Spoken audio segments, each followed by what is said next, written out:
Good morning, everyone, and welcome to the 5K GeoGuessr podcast. I'm your host, Mark Wetzler. Today, I have the pleasure of talking to 0xGG.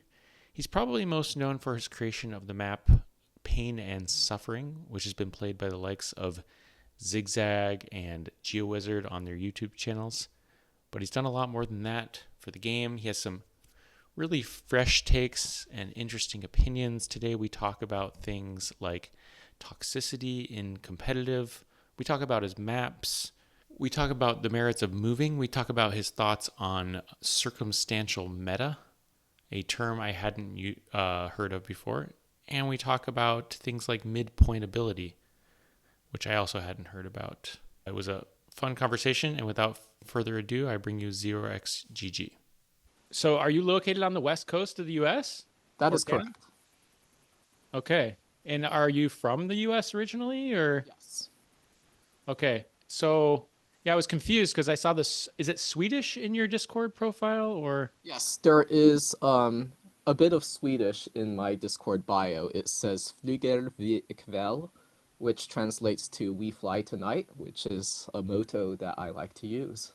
You mentioned in the messages you sent to me that you just were into geography and maps for a long time. Yep. And you were introduced to it by a friend. You instantly loved the concepts. What was your GeoGuessr journey like? And it can be short version, it can be the long version, it can be whatever you're interested in sharing. Okay. So I think I was first. I think I was actually first exposed to GeoGuessr near its beginning. For which, at that point I was already a big geography nerd, and I was like, oh, this is a cool concept, let me try it out. And I think what happened, I don't really remember because this was a long time ago, was I played a few games and then got bored. And I think it's because of what the camera quality and the move, like the selection of locations was like back then. And then, I didn't look at the game again for many years. Mm-hmm. And also this was a time before I started going by 0xGG in gaming communities, so I don't even know what username I went by back then. Yeah. But during the pandemic, one of my friends, who is another geography nerd, mentioned GeoGuessr to me, and I was like, oh, hey, I should give this another try. And this time around, I really, really liked it, and I quickly got quite into it. Mm-hmm. So I'm one of the pandemic generation of GeoGuessr players. Yeah. And it was actually an entire year before I decided that I should get in touch with the greater GeoGuessr community to try to find how everyone gets good. Yeah. And that's when I realized I would say crushing realization that a lot of GeoGuessr is not like your skills in geography and language, etc., but rather that it turns out that people identify bollards and poles and road lines and things like that. Yeah. And, even worse, features of the Google card and things like that. But Yeah. at least I got to know about it, so I got into the community and then got a lot better at it. Mm-hmm. I'm kind of an outsider in the GeoGuessr community, mainly because I have a view of this game that involves a lot of unpopular opinions. Okay. Tell me more about that. And oh, sure. So I could talk about like moving versus non-moving GeoGuessr, and I could talk about circumstantial metas, or I could talk about I could talk about the distribution of locations on maps, or I could talk about issues with toxicity in the community. Well, one thing I'm curious about is the meta stuff. Like you were talking about that crushing realization that it's not just geography and language and stuff. Have you kind of come around to some of the other meta, or are you still? So here's my view of metas in GeoGuessr, and I want to be careful with how I phrase this, Mm-hmm. because a lot of the GeoGuessr community have like misconceptions about about what people's actual positions on this are. Mm-hmm. I think GeoGuessr is a game that's supposed to simulate if you were here, how well could you guess where you are? I And like this could that. be Yeah. either via the moving philosophy, which is like, if you were here, how quickly could you find where you are exactly when you move around? Or the non moving philosophy, if you got dropped here, how closely can you guess where you are? Mm-hmm. So I believe that any metas that are real, I am 100% okay with. So Okay. like poles, boulders, road lines, things like that. Even though I think that, it, it it involves knowledge that is only tangential to geography, like you know, it's not you are looking at the trees or the houses or the language and making conclusions where you are from that, which is what Yeah. you imagine of like, a geography skill game. Even though when you look at poles and boulders, etc., um, it's not geography stuff. I think because it's real, it is completely in the spirit of if you were here, can you figure out where you are? Okay. So On the basically, if you other were dropped there in real life.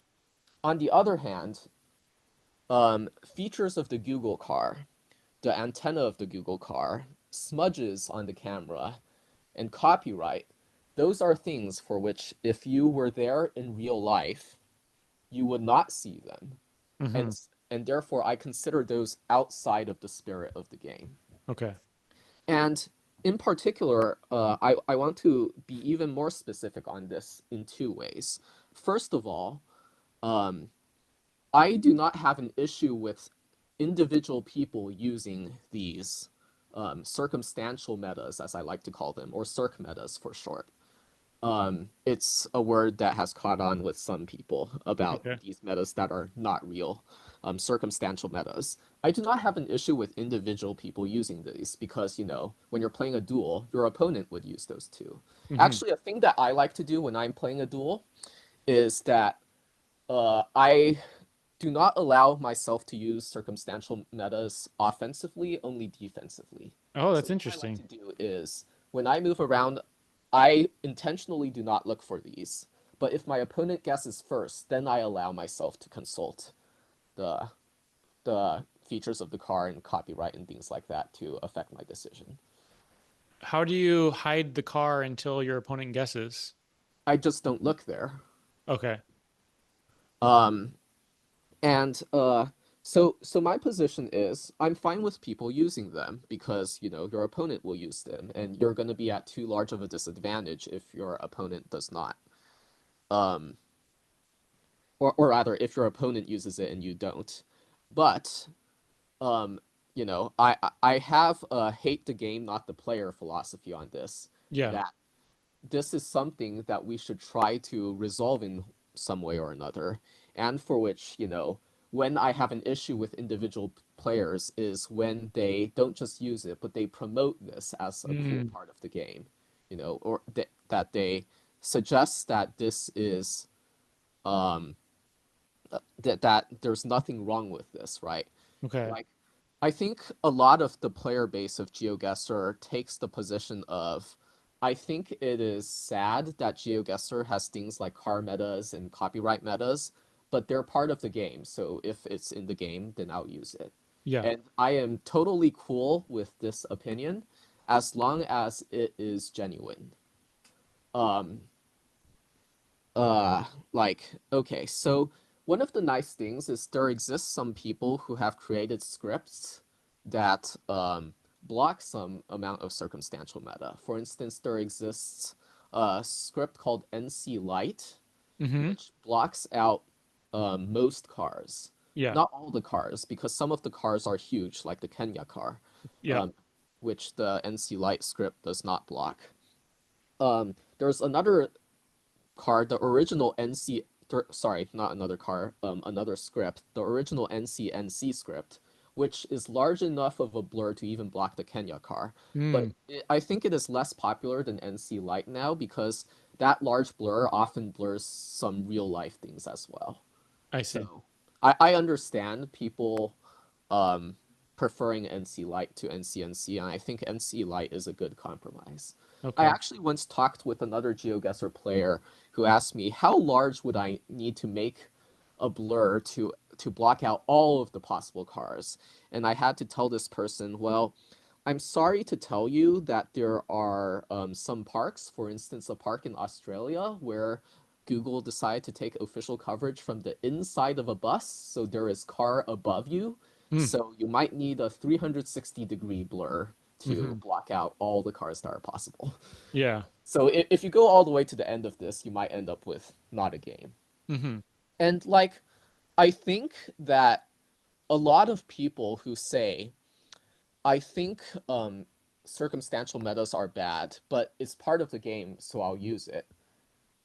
Like use this as a kind of a Mott and Bailey argument, and that's not actually their position. Because if you actually think that these are bad for the game, you would support tournaments mandating that players use the at least the NC Lite script, right? Hmm.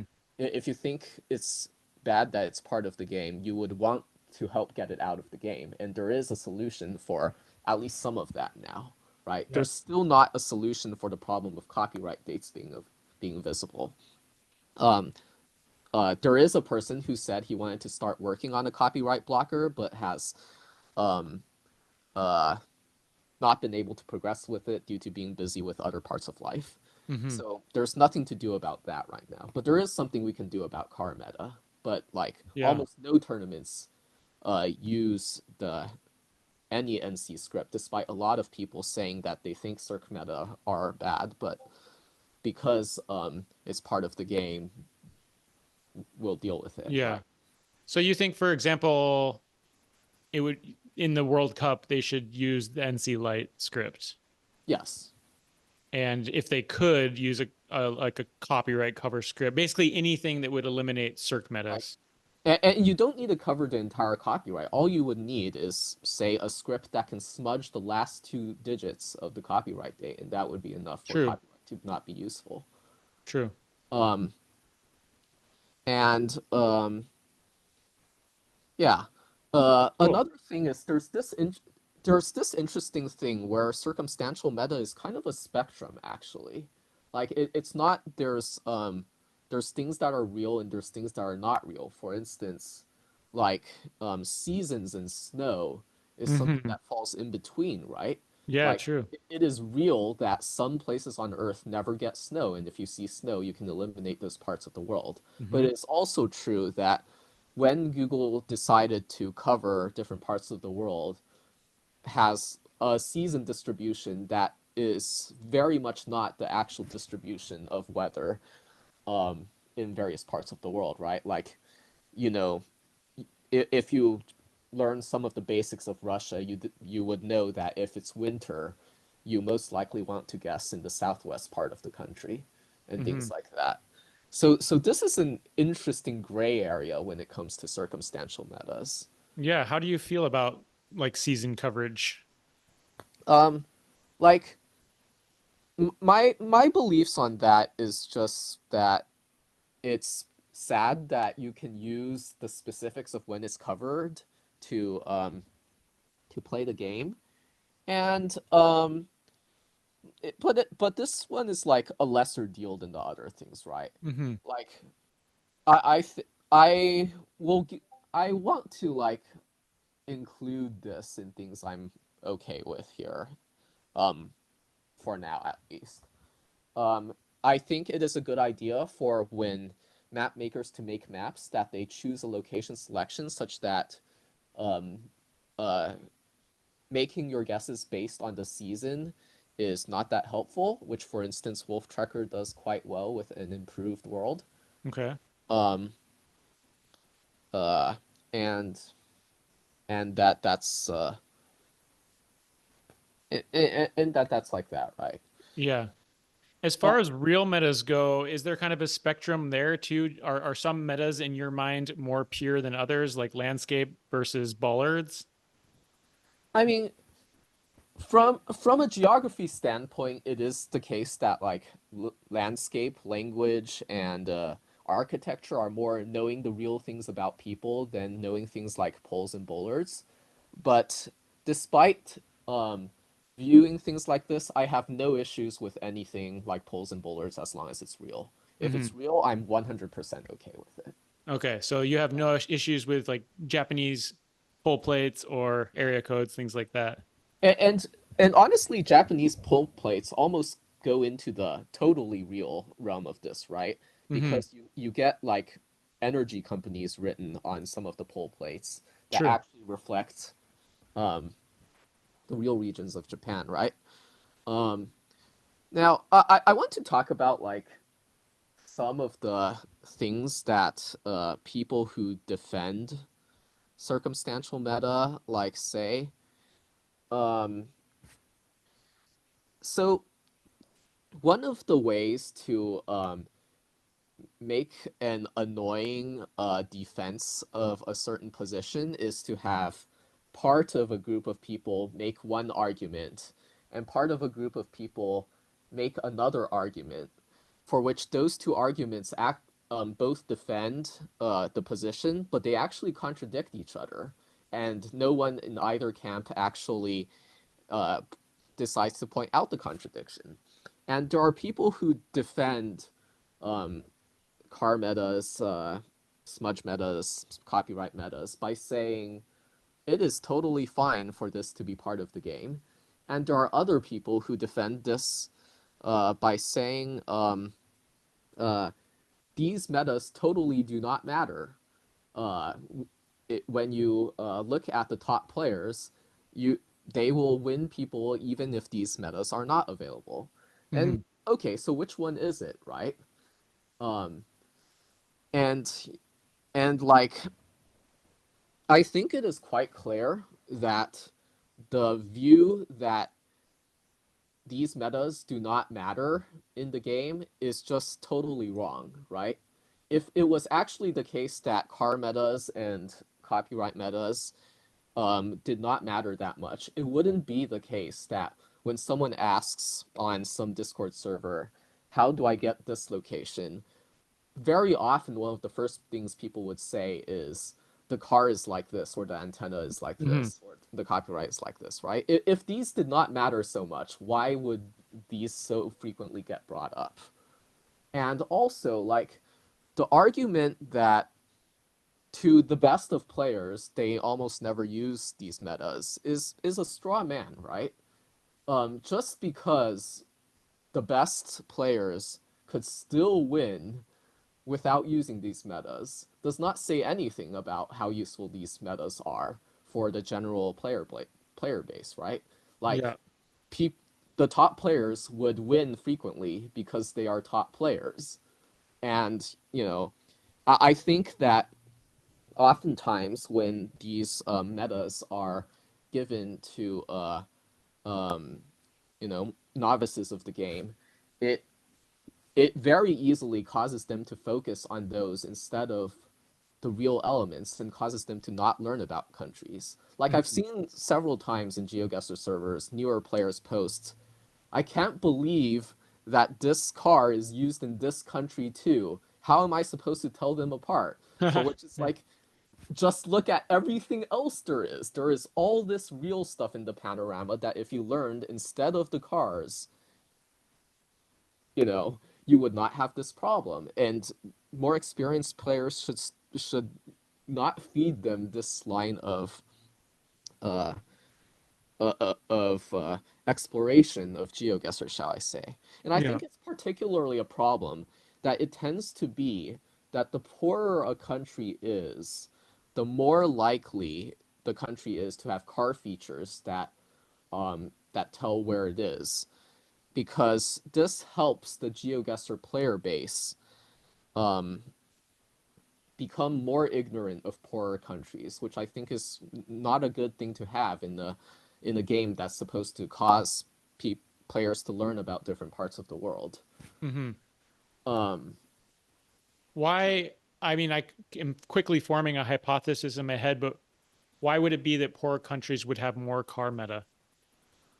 so I think that when countries that are more connected to, the rich West, um, it is more likely that Google has some standardized cards that they use through them, Mm-hmm. and that when it comes to uh, countries that have fewer connections to the West, Google needs to be more creative with their solutions of how they cover the country. Mm-hmm. Yeah. My hypothesis, but I think your hypothesis is a little more, is probably more true. I was just thinking of countries with worse infrastructure would need more rugged cars, like big trucks, to be able to handle the roads. But that hypothesis breaks down a bit because there are plenty of, like Brazil has lots of dirt road coverage and it's got, Yeah, doesn't have big trucks. So yeah. Though that could still be like an influencing reason. mhm. So this is sort of on topic, but what are your thoughts on the new Kazakhstan coverage, for example? So I think it says something about the community and says something about the people who claim that circumstantial metas uh, do not do much.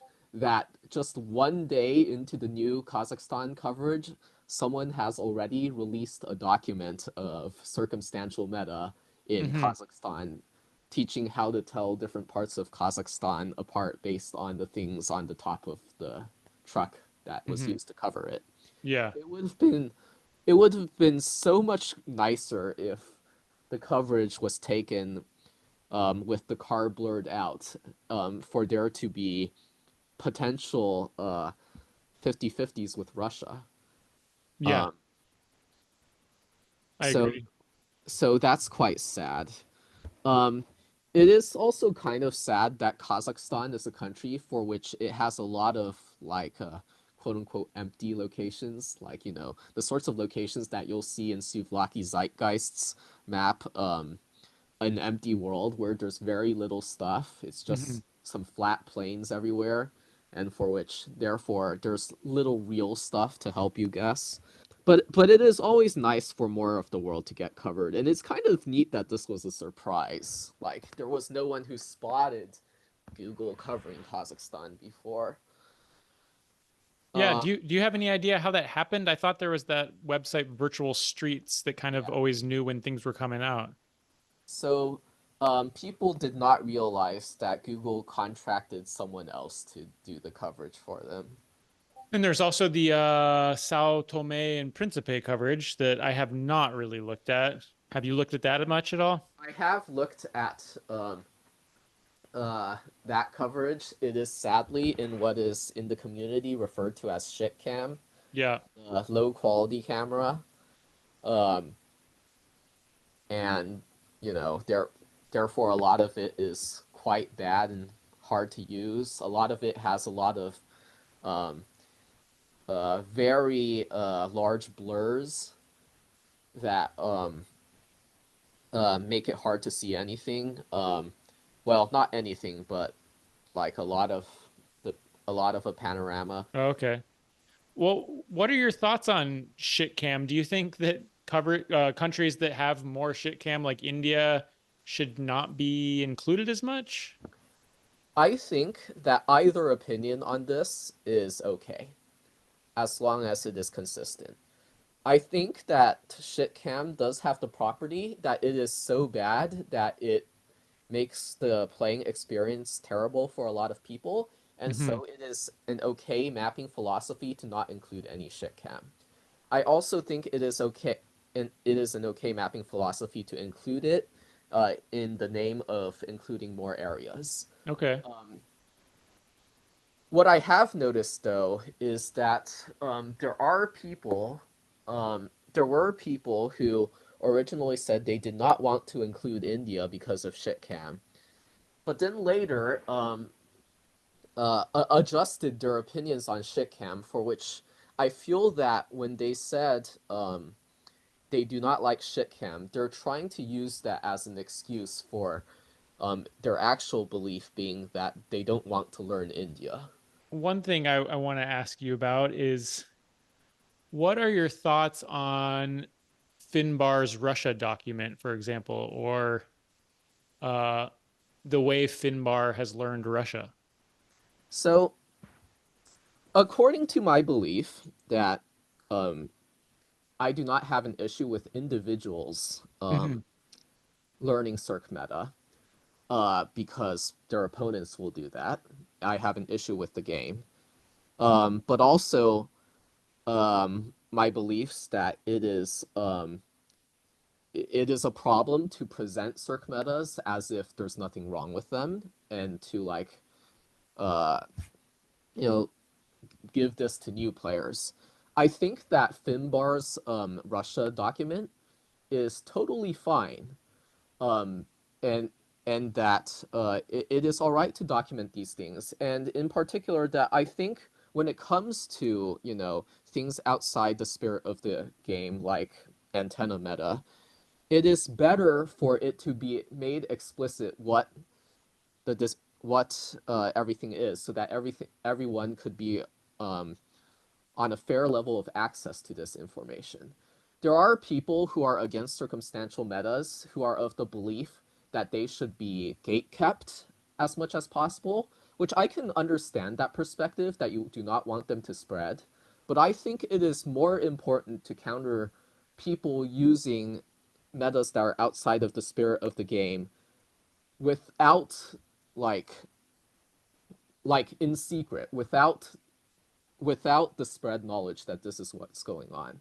I just Hmm. think it is probably a good idea if the community would do more of not giving things like Finbar's card document to new players, Hmm.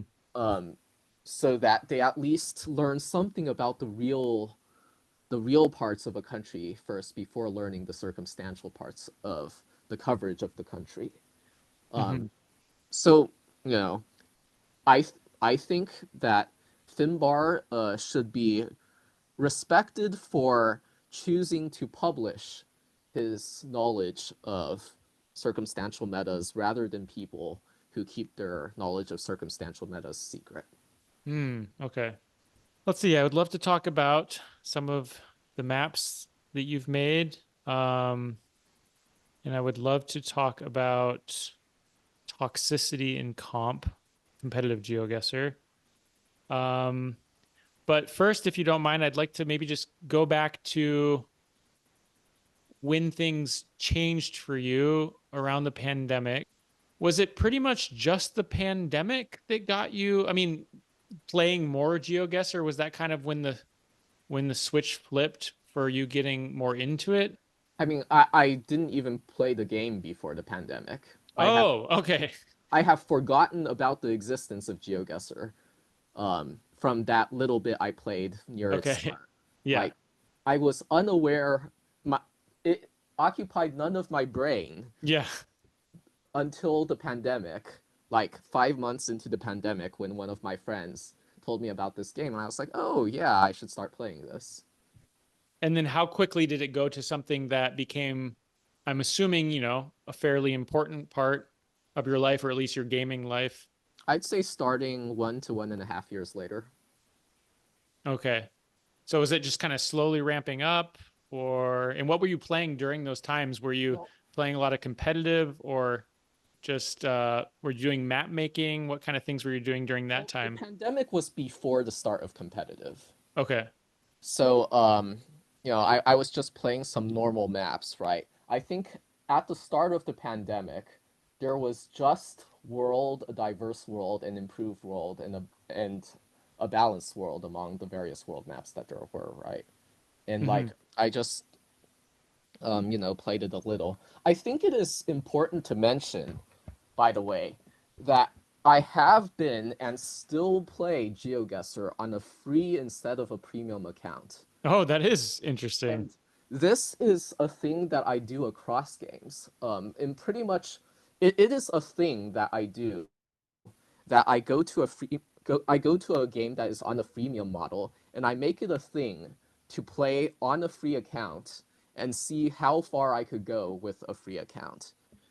Um, and my idea of like playing games for free on freemium games is to make myself be on an even playing field with anyone who cannot afford to spend money on games for whatever reason. Hmm. And that's the reason why I do this.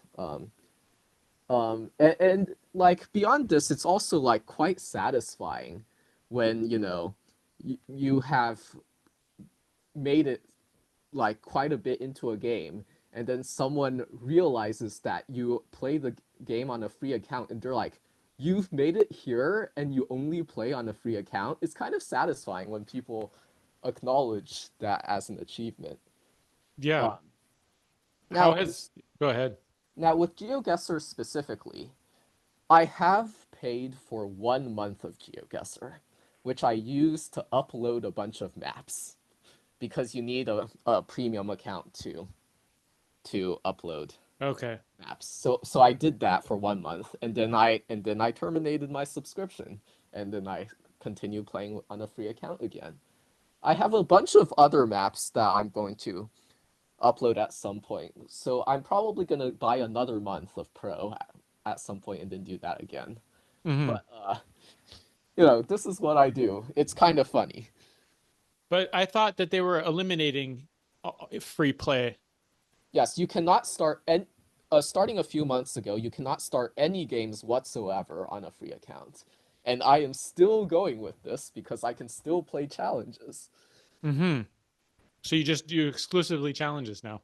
Yeah, there's enough Discord servers out there that have like daily challenges and things like that that you could like play through all of them and have enough GeoGuessr content to go through um for and still like play a lot of GeoGuessr. Nice. How But that fun means is you it? can't play competitive, Yes, right? I cannot play competitive anymore. Oh Okay. wow. I Well, this I is, hear that competitive has not been going well recently, and I have not been able to experience the ongoings well, shall I say. what do you mean by that? So I have heard that the new ranked system that is being used in competitive is very bad. I do not know the details of this very well because I cannot access them. Yeah. But that is what I hear. Yeah. Well, I can kind of agree with that. I have been playing a little bit of competitive since they implemented that new ranking system, and it just, like, with the seasons, it sort of felt like you were playing, progressing towards something. Hmm. And with the current system, it just feels really pointless. Yeah, that I've heard quite a few people say.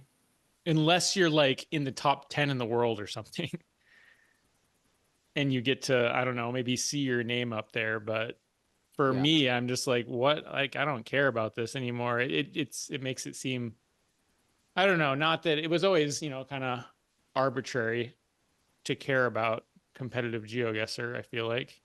I mean, Oh, I did play quite a lot of competitive duels back when I could play for 5 minutes every 15 minutes. mm-hmm. Um, Um, yeah, what is your relationship with competitive GeoGuessr? Like, I know it sounds like you like it, but it's not maybe your favorite thing. it is quite interesting. Uh, I've I think the competitive duels are um how should I go about this? I think duels are a great idea. I think there are things about duels that should be changed. Like um I think multipliers are generally not a good idea. Hmm. Um uh it's I think that having no multipliers whatsoever is okay, but there is a problem that multipliers solve, which is that games could go on for too long. And I think like a better solution for that is if multipliers ramped up much slower. Like if they incremented by 0.1x instead of 0.5x. Yeah. Like I think there shouldn't be games where, one player is doing really well on most rounds and then suddenly on high multipliers, there's a round in which they lose on that one round simply because of what the multipliers were when the rest of their performance was like that. It is kind of ridiculous. I mean, if it's 6.5x damage and you get like 17,000 points of damage against you and you lose, Yeah. none of those previous rounds mattered really. Yeah. So, And like in competitive there's a lot of people who go who go like, "Oh no, I am playing someone who is like a top player in GeoGuessr," and like, you know, maybe it is my mindset, but I love it when I get matched against a top player in GeoGuessr. Like, you know, I am probably gonna lose, but like losing against like Debray or Jake Lyons is more enjoyable than winning against someone you don't know. Like, I mean, if I mean, in the small chance that I win a duel against Debray, then I would have won a duel against Debray, and that would be amazing. Hmm. And in the most likely chance that I lose a duel against Debray, well, I lost the duel against Debray. I got a chance to play Debray. Like, Yeah. it's great. No, it is. I think it's always cool to play against a kind of a known, a well-known GeoGuessr player. I don't know if I've really beat anyone. I guess M. Shanoff is probably the highest profile player I've ever beaten. I have won against Jake Lyons once. Um, Nice. On moving or I'm moving. I've won against. Keep in mind that like when GeoGuessr changed to if you are on a free account you cannot play anything at all. This was very shortly after the introduction of NM and NMPZ duels. hmm. So nearly all of the competitive duels that I played were moving. Yeah. Um, I have won against Foul, against Trabota, and against Party twice. Oh wow. I've never won against Debray. Uh, neither have I, but I've only played him like twice. Do you remember what was a kind of a critical round in the Jake Lyons duel? um, I could look it up and try to like see. Because I save all of my duels in a spreadsheet. Oh, cool. But like it was amazing. Like when I saw his health bar go to zero, I was like, did I just win against Jake? Yeah. Man, it felt really good. Like, Yeah. Uh, um, do you have a preference for playing move versus? I mean, it sounds like you don't care. You don't think one is more pure, but do you have a preference that you like to play more moving or no moving? um, so I personally like moving, but um, I am like not as much of a moving player as, moving players. Like when I play around moving players, I think they see me as a no moving player, and when I Mm. play around no moving players, they see me as a moving player because like my skill set is really somewhere in the middle. And my actual opinion is that like my personal view is that I like both moving and NMPZ more than NM, which Oh, sounds interesting. I don't think I've heard anyone say that ever. but like the way I see it is that like moving and NMPZ both have a conceptualization, a direct conceptualization that I cannot find for NM. And by that I mean that like for moving, what it simulates is say you got dropped at this location in real life. How Mhm. quickly could you find exactly where you are, right? Yeah. This is like a fairly easy thing to imagine. And NMPZ is like you see a photograph on the wall, Yeah. you like try to guess where that is as closely as you can. And that's a fairly direct, simple conceptualization as well.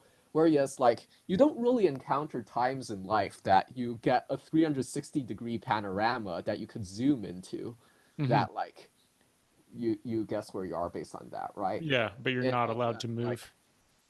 like that, and therefore, like this conceptualization makes both moving and NMPZ more interesting to me.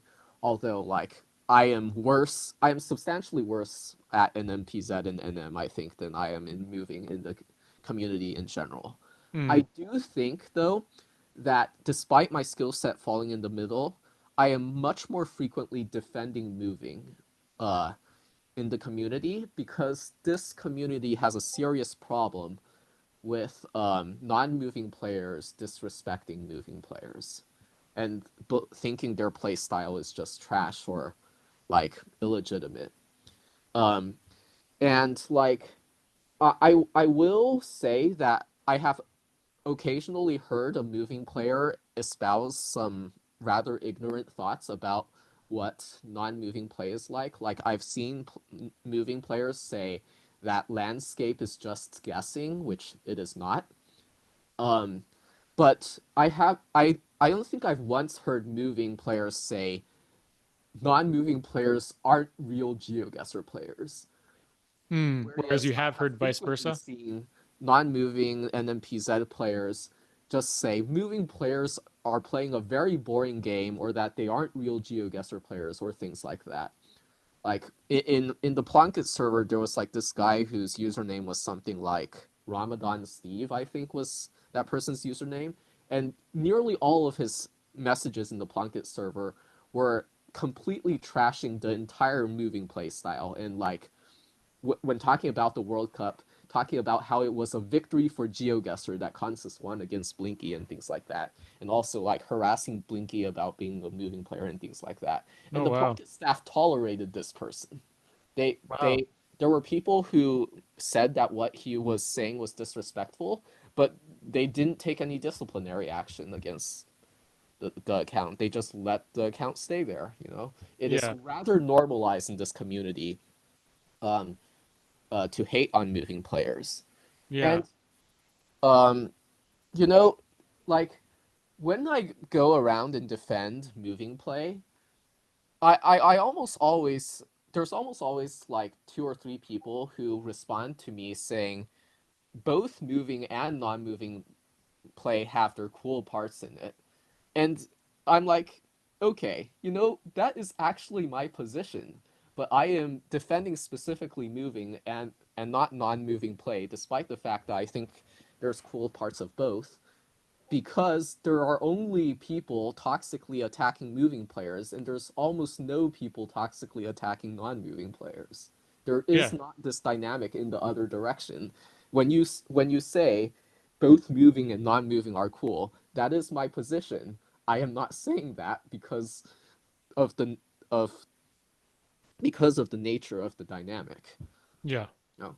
I hear a lot of non-moving players say moving is just seeing a sign and then clicking where the sign says it is, which is incredibly ignorant about what the moving process is like, right?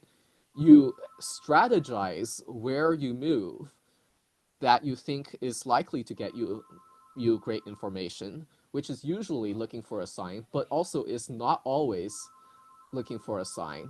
Mm-hmm. You when you get to a sign, you have to make a decision about whether the sign is likely to contain the information that's useful. Often the sign is very long and would take a long time to read all of it. So you make a decision about where in the sign what you want to look for is. Yeah. You make a decision, should I go with this sign, or if I go down the road, am I likely to get a more useful sign? And then once you have decided on the information that is useful, do these non-moving players think that moving players have memorized every place name in the world? Yeah. No, like not anywhere close to that. I'm sure even the best moving players have at most memorized like 10% of the municipalities in the world, right? Mm-hmm. Like maybe 20%. Like most of the time you decide where in the country am I most likely to find this given other clues, and then you start scanning. You strategize how you scan a Mm-hmm. place, and if you're going for a 5K, even if you found a city, you need to scan within the city for where the location you are is. Yeah. There's just a lot of non-moving players, some of whom like almost never even move a little bit. Like they play pretty much no moving. That just think moving is sign plunk. Yeah. It's just not the way that is. And a lot of like prominent players just regularly um, denigrate moving players, like Rainbolt several times on his videos, just directly say that moving play is stupid, Mm-hmm. and it's you know the community has a player base um, that has the results of this. Yeah. Um, it is a lot more likely for a non-moving player to think that someone who has played moving once is a moving player than for a moving player to decide that someone who has played non-moving once is a non-moving player, when it's like, you know, most people fall somewhere in the middle. Yeah. Um, Yeah, that's interesting. Well, in my one of the episodes on this podcast, I talked to Feneb, who's, a moving player, yep. and he was very passionate about how to efficiently find information. Like when you're in Argentina, should you go towards the town? Should you go away from the town? Yeah. Things like that. And I think, you know, part of what you seem to be saying is on a very surface level, moving could be construed as, oh, can I find a sign? But when you get to the higher levels and when you really get good at moving, it's so much more than that. It is, how can I find that sign? Or like, no, and not just the sign, of course, The but like, question, how can I find that sign, is a question you ask at any level of moving. Like, how high of a level you are is how good you are at questions like that. exactly. Yeah. What is the most efficient way to, like, if I'm in Norway, is that sign more likely to be towards a town, away from a town? I mean, that's one example. Also, in Norway, what sort of sign is likely to have what I want? Things Yeah. like Yeah. True. So when you mentioned in your message to me toxicity and comp, is that kind of what you were alluding that. to, or is That's it that's more one than that? that's one sort of thing in it. Okay. In general, the GeoGuessr community has serious problems with what amounts of toxicity they tolerate, Mm, and easily tolerate things for which, by allowing such people around, um, they are going to cause a lot more people to not want to stick around the community. There's a lot of people who have kind of reached celebrity status in the GeoGuessr community, hmm. for which it has taken an amazing amount of time and a lot of repeat offenses for the community to finally be done with them. And there are such people that around right now that I think that the community still tolerates, that are substantial issues. One of these cases is Steak. Hmm.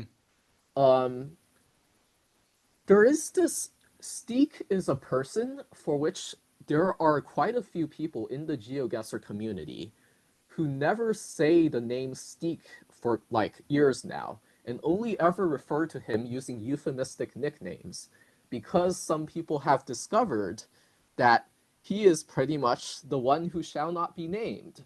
That is, if you start talking about Steak and what you're talking about is a criticism of him or pointing out something morally repugnant that he did, very soon a crowd of fans and friends of Steak will materialize to go harass you. This Hmm. was like a thing for quite a while. So how are people referring to him? So some people slightly modify his name to something else and only use that. Some people use a phrase to refer to him. I am not going to say what the various euphemistic nicknames that people have used are, so that the people who go around harassing these people can't now go searching these in all of the Discord servers to Hmm. find who their next targets should be. Yeah. But you know, at the point at which Plunkett finally decided to ban Steak, he has gone through multiple cheating scandals. He had taken place in multiple instances of doxing a member of the GeoGuessr community, one of whom left GeoGuessr permanently because he couldn't deal with um, the results of what had been done to him, and had many cases of like more minor harassment of many members of the community. Hmm. The Sorry, time what is doxing? Doxing is when you publish personal information Okay. about someone else against their will. So, like, for Oh, instance, their address, photos of them, yeah. uh, things like that. Yeah. And Steek was part of a group of people for which he was himself not the worst offender, um, uh, but for which that group of people often went on these doxing operations through the community, Mm. and for which he contributed to helping these efforts. And the thing is that unlike other members of this group of friends, he was actually really good at GeoGuessr. So a lot of people continued respecting him. And in fact, if you go to the Plunkett server today and you talk around the GeoGuessr community, you can still find lots of people who still believe Steek should not have been banned. They still want Steek to be around. And Hmm. it is like kind of incredible, you know.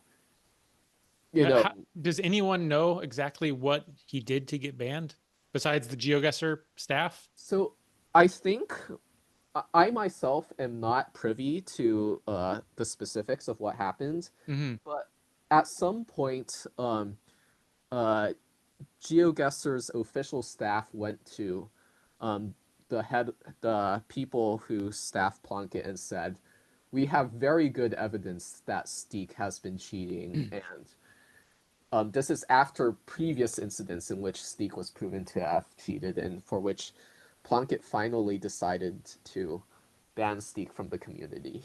Pretty Okay. much no GeoGuessr community actually tolerates him now, though there are still a small couple of them who do. Okay. When it comes to maps, what are you passionate about? Um, I don't have a specific passion. I Okay. think that maps are. I think that there are a large variety of different GeoGuessr maps that are great for different reasons. I have a certain amount of opinions about what makes a good general world map, like a Okay. map of the general world that's intended to be used for competitive play. But there's a lot of cool theme maps out there that other people have made that are quite great, and I have made a lot of theme maps myself. Hmm. Among the maps that I have made one general world map and a lot of various maps for certain specific purposes. Okay. And what's the name of the general world map? A well covered world. Okay. And what do you think makes a good general world map, whether it be for competitive or non-competitive play? Okay, so when someone makes a map like like a map of beautiful scenery or whatever, or a map of places they like, they could they should do that however they want, right? If they want to make a desert map, use whatever places have more deserts. Okay. But if a map is intended to be used for competitive play, then I think it is important that it is a fair representation of the world. Okay. And this community, the GeoGuessr community in general, has for a long time had a very skewed notion of what a fair representation of the world is without realizing it, I think. Or at least a lot of people do not realize it. What And has been what was that skewed notion? and this skewed notion is that they believe fairness is when you massively overrepresent small countries and remove locations from large countries to to uh to have more quote unquote country variety. Hmm. And this is done to an extreme extent, honestly. Um, like, you know, if you actually fairly represented the world, um, it the amount of locations should be linear along like some approximately linear, really, along some metric, like area, population, amount of coverage, etc. But with some of the more popular maps, it's really more like logarithmic.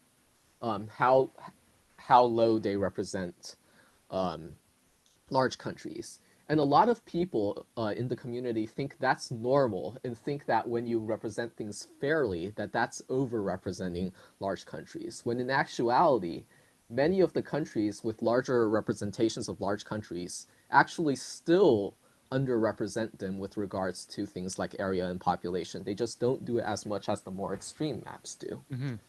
Um, and for a benchmark on this, the United States is 26% of the coverage, 20% of the coverage by area, and 10% of the coverage by population of the Google Street View coverage. And when it comes to representation on maps, it is very common for the United States to only have 5% of representation. Mm-hmm. And all of the rest of that go down to padding small countries like, Albania, a country with, I think, something like 3 million people, and that is the size of like one-fifth of California. Mm-hmm. Um, and it is like it is very skewed. And you know, it's quite interesting because it is very popular for people to straw man my position, and they say things like 100% objective is not interesting and things like that. When what I am advocating is not 100% according to any objective metric, but rather that the distribution you have at least has some approximation of fairness according to some reasonable metric. Um, like my map itself, a well-covered world, is 86% objective and 14% subjective, by which I mean 86% of its distribution calculation is based on area, population, and length of road network, which is weighted in 3 to 2 to 4 weighting respectively on those metrics. It is most correlated with length of road network. Mm-hmm. But 14% of it um, is I picked subjectively based on things like more interesting landscapes, more interesting like uh, a greater concentration of different ethnic groups in an area, things like that that make particular places more interesting Mm-hmm. and that are hard to quantify, even if you wanted to like have some objective um, quantitative standards for things. Mm-hmm. And like the one of the things about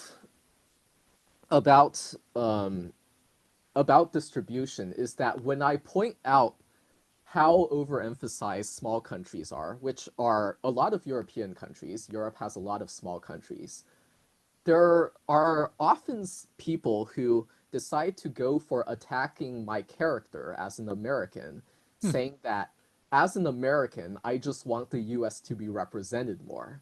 Well, first of all, my map un- underrepresents the US with respect to area and population. It just doesn't do it as much as most maps do.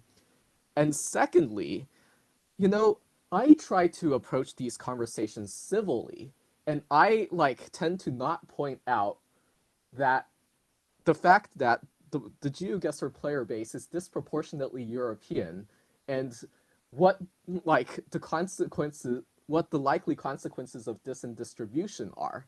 You know, a lot of people say, a lot of people say maps are supposed to be interesting. This is why you put less locations in large countries, when apparently, according to them, 30% of the interestingness of the covered world is in Europe.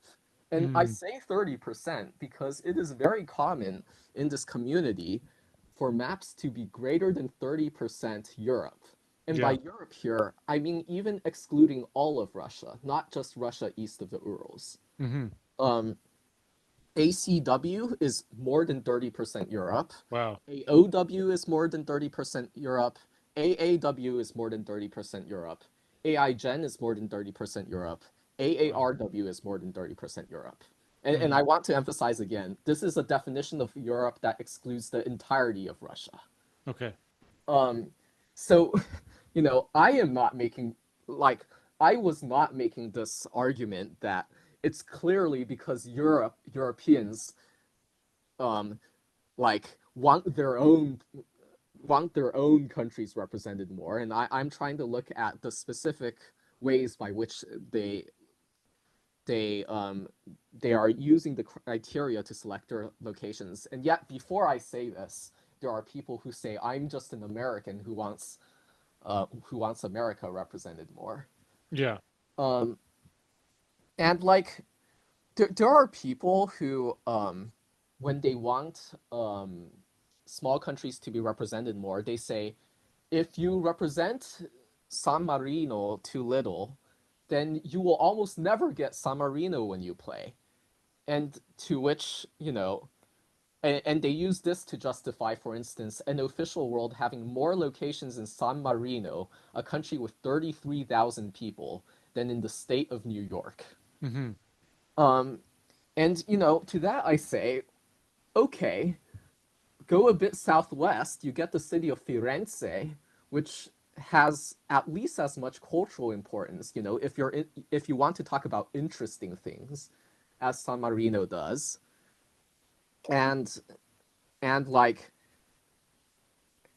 are you when's the last time you got Firenze on a world map? Do you Mm-hmm. miss having Firenze that much? Like, any of the arguments that's used to defend small countries apply at least as well when you use it to argue for a small part of a large country that is underrepresented because of Mm-hmm. the nature of these distributions, right? Like, Yeah. if someone says San Marino is special because it has blue crosswalks and it has Monte Titano on it, well, okay, Caxias do Sul is a city in southern Brazil, which is a city of more than 10 times the population of San Marino, and has these nice, unique, zigzagged lampposts with yellow tops on it, and has this nice landscape where you can see Paraná pines right Mm-hmm. next to palm trees, and is in this interesting mountainous landscape. What Mm-hmm. is your what is your justification for Caxias do Sul not having at least as many locations as San Marino? And when it gets down to it, the only thing that just that the only thing that this um, line of reasoning is justified by the belief that small countries should be represented that much is that they think country borders are that important. Yeah. They, not only do they think country borders are that important, they think it is more important than everything else combined. And this is when you like presumably these people who are geographers would reflect on the fact that country borders are things that are drawn by humans, often by political motivations, and not by like not by a reasonable grouping of physical geography, and only sometimes by a reasonable grouping of human geography, Mm-hmm. right? Like, when you have this philosophy that is behind the distribution selection of maps like a community world, an official world, and an arbitrary world, they they really think that when you have a land border between a really large country and a really small country, that the same sort of location on the large countryside of the land border should have an order of magnitude less chance of being represented than a Mm-hmm. location on the small countryside of the land border. Mm-hmm. So, what metrics should matter, according Um, to you? I think there's a lot of things that could go into distribution. As I mentioned, if a map is to be made not for competitive reasons, do whatever distribution you want. Yeah. It's do what suits your goal best. Yeah. If it is for competitive play, it should at least somewhat um, well represent area, population, or most importantly, um, road network length. And of Okay. course, it should be scaled by how much Google covers a country, right? Mm-hmm. Bolivia is barely covered. It shouldn't actually be have a distribution in terms of its whole population or area or things like that. Mm-hmm. Um, and like it should be some good approximation of that. When I Mm-hmm. first pointed out how much of a problem it is that large countries are massively underrepresented, I got a lot of hate for it, and a lot of people were absolutely unhappy with what I was pointing out of how much denser San Marino and Monaco were represented than even a moderately large country. But Yeah. over time, like slowly, more and more people have been coming to realize that this is the right view. And like several maps have changed their distributions to give a fairer representation to large countries. A while ago, Wolf Trekker changed the distribution of an improved world to have a good representation of large countries. Recently, Roland Hill changed AI Gen to have a slightly greater representation of large countries. It is still nowhere near enough, in my opinion, but like it is some amount of progress. Yeah. It used to be the case that um, the United States had only 7 times the number of locations as North Macedonia on Wow. AI generated world. That's It, crazy. when North Macedonia does not stretch the distance from Los Angeles to San Diego, I think. Yeah. Um, and now instead of 7 times, it's 11 times. It's slightly closer to where it should be, which is like at least 100 times. Yeah. Yeah. Um, So what what were your goals? I mean, this is changing topics a little bit, but what were your goals with the map Pain and Suffering, so for example? when I made Pain and Suffering, I was actually I got the idea when I was making the map Masterpieces of the Earth, Mm-hmm. which is a map of beautiful locations. Mm-hmm. And while making it, the thought entered my mind. A lot of these locations would also be great in a map that was just meant to be ridiculously hard. Um, and so I started to make a map specifically for that purpose and called it Pain and Suffering. And this was intended as a sort of a meme map. It's it's like it's almost a joke map. It's a Yeah. map of like I am trying to, by any unfair means possible, make an unreasonably difficult map. Yeah. As long as all of the locations are in official coverage, not indoors, and not on boats. Those were the only 3 conditions of Pain and Suffering. And so Okay. like it is a map of very difficult locations that also and it is not just the locations themselves. I really decided that I would pull every option possible for making the map harder than it should be.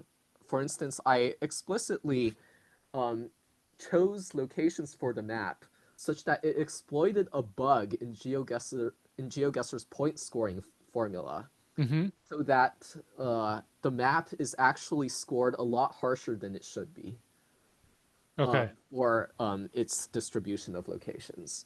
Um, and eventually, I even removed most of the locations from Masterpieces of the Earth that I ported over because I was like, if you're looking at beautiful scenery, are you really suffering?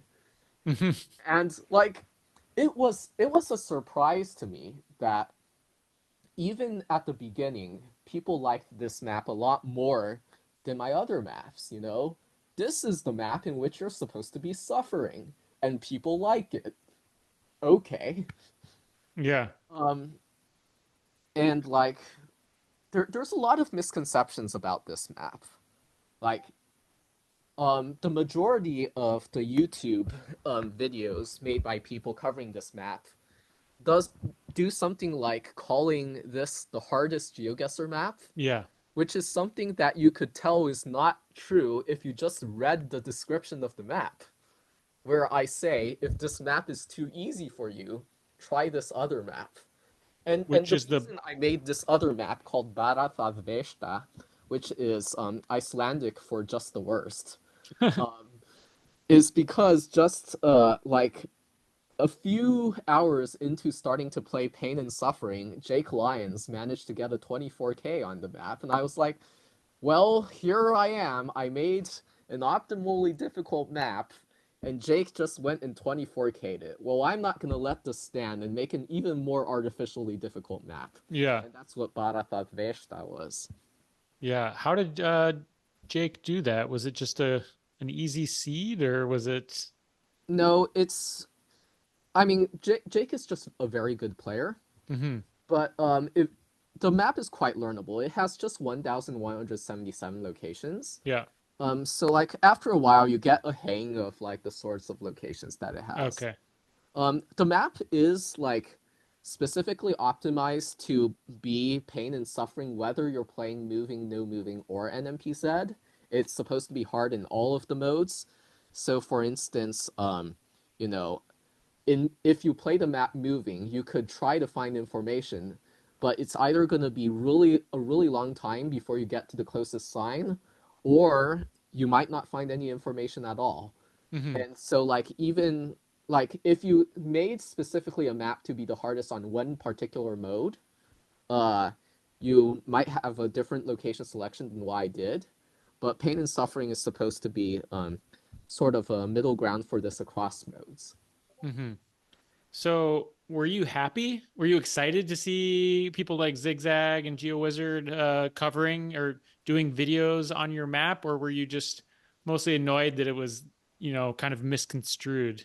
So I definitely eh, it is definitely exciting to see your map getting picked up by the general community, and Hmm. it was fun to watch people try to do the best they can on this map. Like, GeoWizard's video is titled "Can I even get 10K on this map?" Hmm. Um, but there was a part of me that was sad that the map of mine that got popular was um a map that was like almost a joke map, and not Yeah. like a map that I took more seriously and put more thought into. Like Yeah. I am really proud of Masterpieces of the Earth, a Hmm. map that I made to showcase all the most beautiful places on Earth that have Google Street View coverage, and it still hasn't reached 1,000 plays. And like it would, I would trade I would trade 10 views on Pain and Suffering for one view on Masterpieces of the Earth. Yeah. So I'll have to play it for after people to this. like play a map that I put more effort into and like actually thought through more. Yeah. Because like most people who have played Masterpieces of the Earth have told me they think the location selection is absolutely gorgeous. Hmm. And they were really wowed with what they've been able to see on the map, but like the map just hasn't picked up traction. No one has played it for a YouTube video, possibly because the idea of that is, not as attractive to an audience as playing a map called Pain and Suffering. Hmm. But it I really wish could take off more. Another map that I put even more effort into is my general world map, A Well-Covered World. Hmm. Um, uh, which like has more plays than Masterpieces of the Earth now, but still hasn't been picked up much.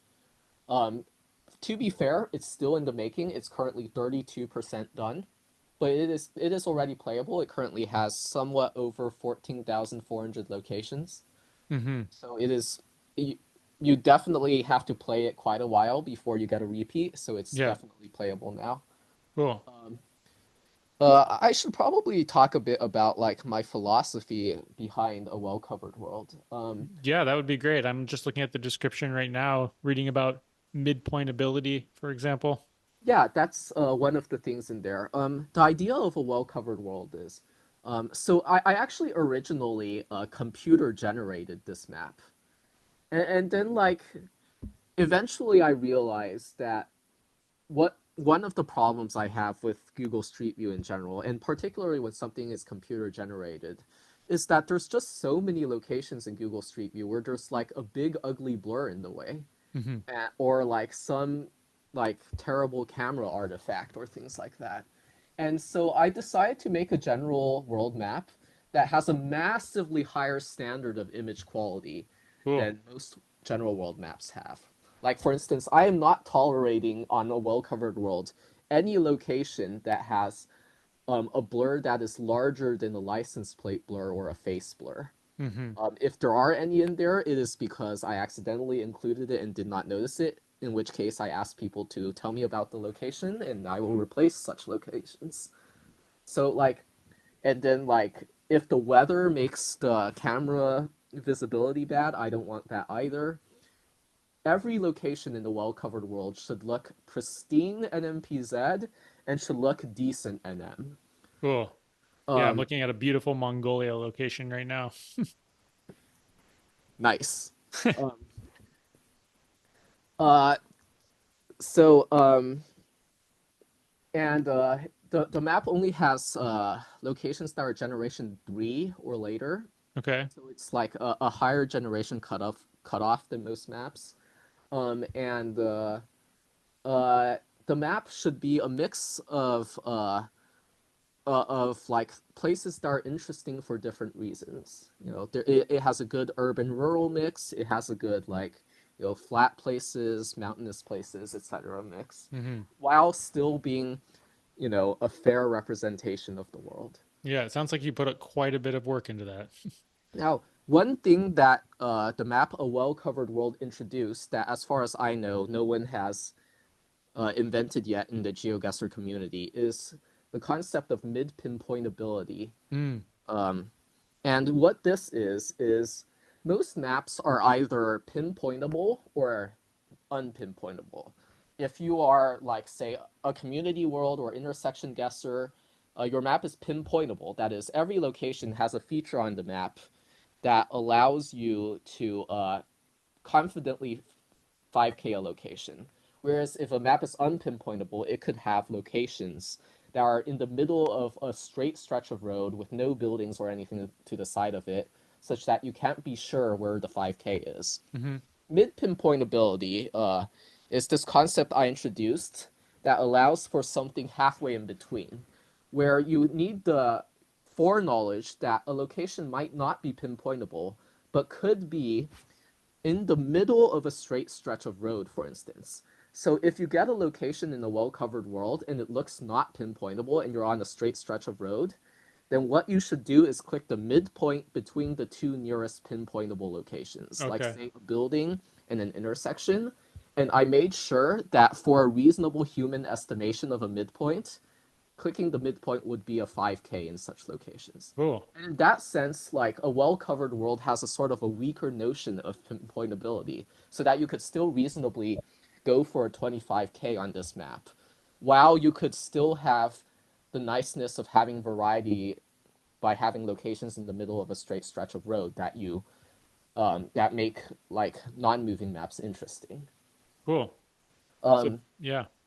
A well-covered world also does something special to make its NMPZ experience unique compared to other maps, in that it allows for locations that are panned not directly in the direction of a road, but also panned to look at a road that the road is intersection, or Ah. into a roundabout, or into a triangle, as long as the direction of the panning has um, as much information or like clues or enough to guess on as a usual conventionally panned round, so that there is a greater variety of different situations that you find yourself in when you're Cool. playing NMPZ. Yeah. And also for people who, you know, are not fans of circumstantial meta, I try to make a well-covered world a map in which circumstantial meta is as unuseful as it could be with its location selection. Cool. Well, yeah, I'm still playing it right now. I'm really enjoying it. The images are beautiful, and I still haven't gotten to any of the locations yet that are panned kind of towards a what were you saying? Like if you were at an intersection, it could be panned It could be down panned the towards the road. other road, for instance. Yeah. Yeah, no. So those are a minority of the locations of the map. You might have to like go for quite a while before you find one of those locations, but Mm-hmm. they're in there for the variety. I also there's a lot of this community that doesn't like trekkers, Mm-hmm. and that's understandable because a lot of them are needlessly hard and have almost no information available. Yeah. Uh, but this map uh, um, includes trekkers and is okay with them as long as, like in the case of panning, there is a reasonable amount of clues on screen such that it's only as hard as a typical, you know, on a car round.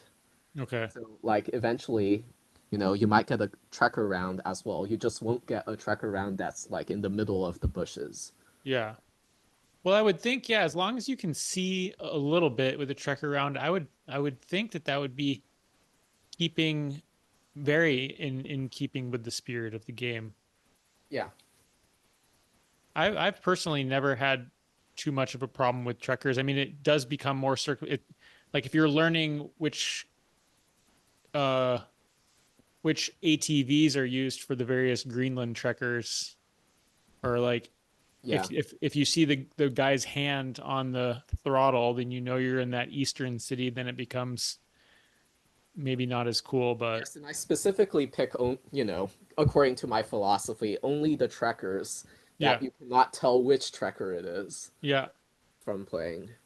that's awesome. Two other questions I had are, I don't know if you're willing to answer this one, but why 0xGG?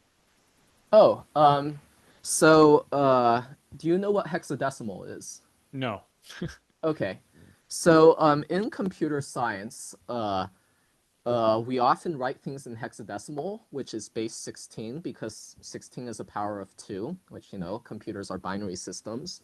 Hmm. And when we write things in hexadecimal, we write 0x in front of them to indicate that they are in hexadecimal. So you know Okay. that you're writing a number that is not in decimal.